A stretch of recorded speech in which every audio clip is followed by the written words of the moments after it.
So ఈ Singareni colonies సంబంధించి ఒక సమగ్రమైనటువంటి ప్రణాళికలు తయారు చేసుకుంటూ ముందుకు పోతూ ఉన్నాం.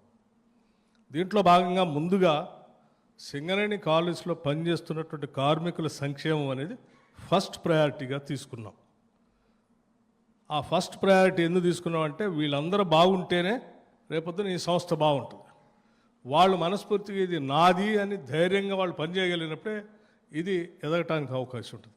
అందుకోసమే వెల్ఫేర్ అనే దాన్ని టాప్ ప్రయారిటీగా తీసుకొని ఈ దేశంలో ఎక్కడా లేనట్టుగా కార్మికులందరి కోసం ప్రమాదవశాత్తు ఎవరికైనా ఏదైనా సంభవిస్తే ₹1 కోటి ఆ కార్మికుల కుటుంబానికి నేరుగా వచ్చేటట్టుగా ఇన్సూరెన్స్ చేసినటువంటి ఒక మహత్తరమైన కార్యక్రమం కేవలం సింగరేణి కాలనీస్లో మాత్రమే జరిగింది. ఈ దేశంలో ఎక్కడా జరగలేదు.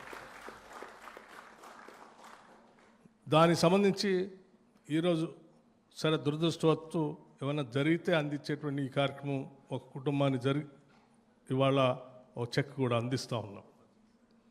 అట్లాగే ₹1 కోటి కాదు ఇంకా కొద్దిగా పెంచితే బాగుంటుందని బ్యాంకర్స్ అందరితో మాట్లాడి 1,25,00,000కి ఈరోజు ఎంఓయూ కూడా చేస్తూ ఉన్నాం. ఉద్యోగుల దాదాపు 40-45 వేల మంది ఉద్యోగులు ఉంటే వాళ్ళందరి కుటుంబాలను ఆయా స్థానిక ప్రాంతాల్లో ఉన్నటువంటి ప్రజల నుంచి వచ్చినటువంటి వాళ్ళే.